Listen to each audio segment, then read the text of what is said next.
May I request the COMSEC to administer the oath of the invited guests and the resource persons?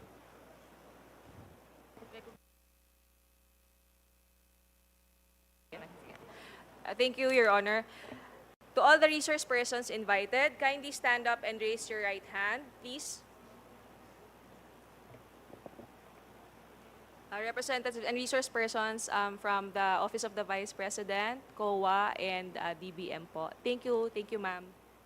Mr. Chair, Yes, the Honorable yes, Vice when you President. sent a letter to the Office of the Vice President, you attached a copy of the rules Okay. in aid of legislation. Yes po. Yes, sir. Nakalagay po doon na witnesses lang po ang ino-oath. Sabi niyo po ngayon sa amin, resource persons kami. Ang ano po, considered as resource person po. Ang ano po. Kayo po. Kaya nga po. Yes po. Lahat po ino-oath po. Yes. Apo. Nakalagay po sa rules ninyo, witnesses. Nakalagay po dito ngayon sa table, resource persons. Lahat po considered as resource person and witness. Lahat po naman kayo, lahat resource person pa eh. Wala pa naman po tayong tinatawag na, lahat po considered as resource person pa lang po. Right. Opo. Ang nasa rules ninyo, witnesses lang po ang nag-o-oath.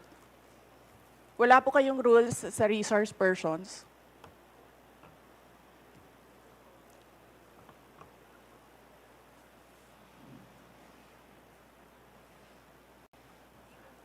Ma'am, ano lang po yun eh. Yung term lang po yun eh. Pero considered as a resource person din po kayo eh.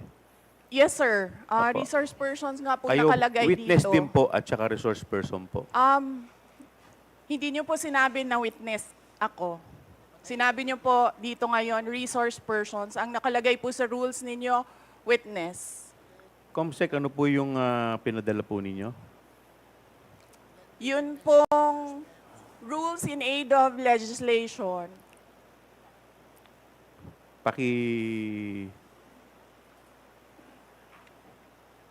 Mr. Chair, point of order.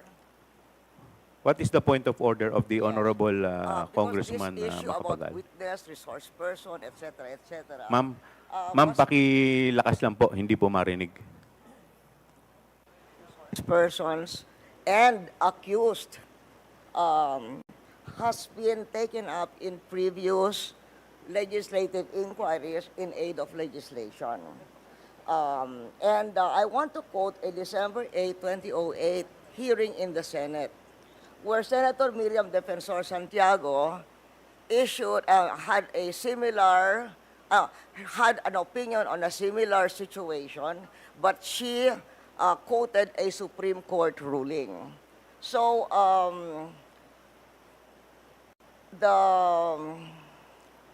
the Constitution provides that no person shall be compelled to be a witness against himself. The Supreme Court has repeatedly emphasized that there is a difference between a mere witness and the accused.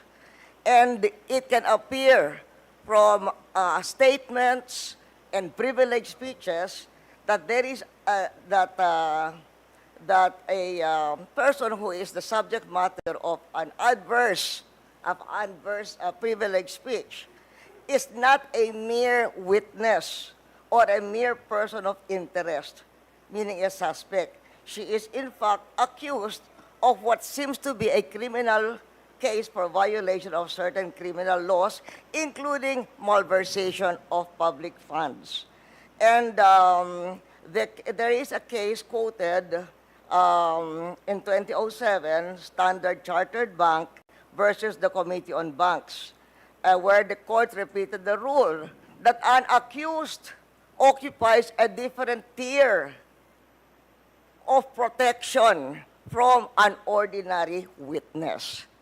So, where the court said, Supreme Court said, whereas an ordinary witness may be compelled to take the witness stand and claim the privilege at each question requiring an incriminating answer is shot at him, an accused may altogether refuse to take the witness stand and refuse to answer any or all questions.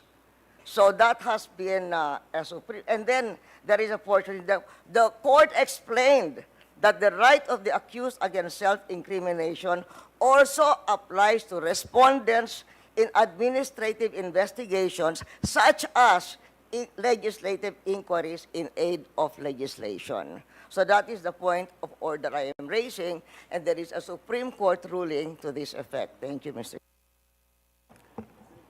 With that, the chair declares 1 minute suspension. Recess.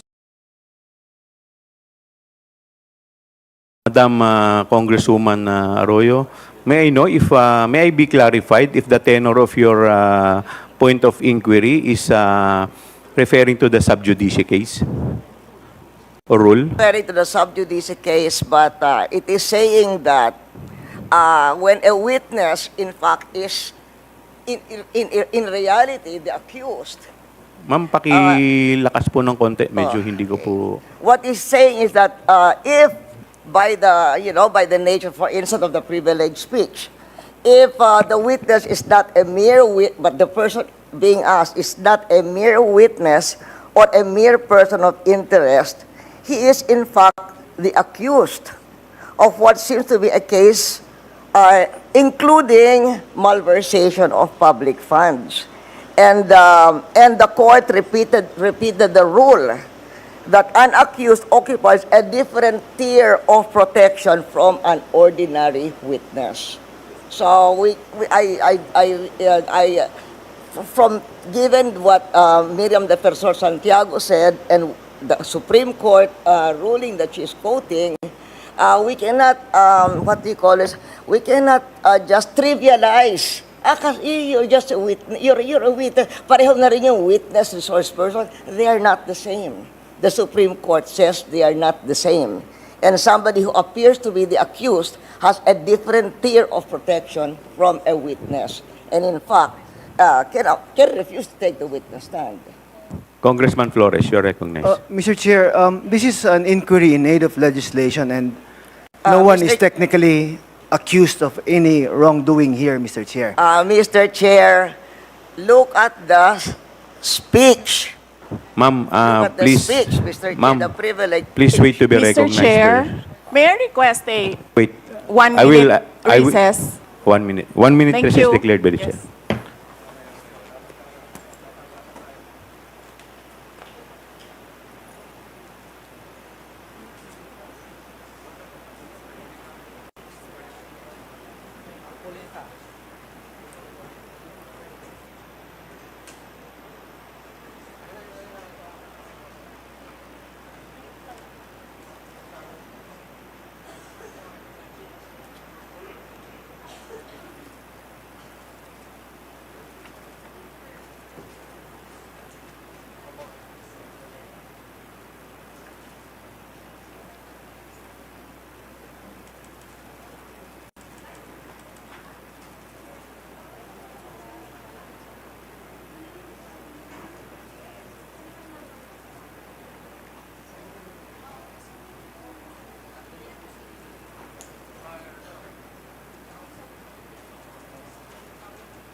Mr. Chair, yes.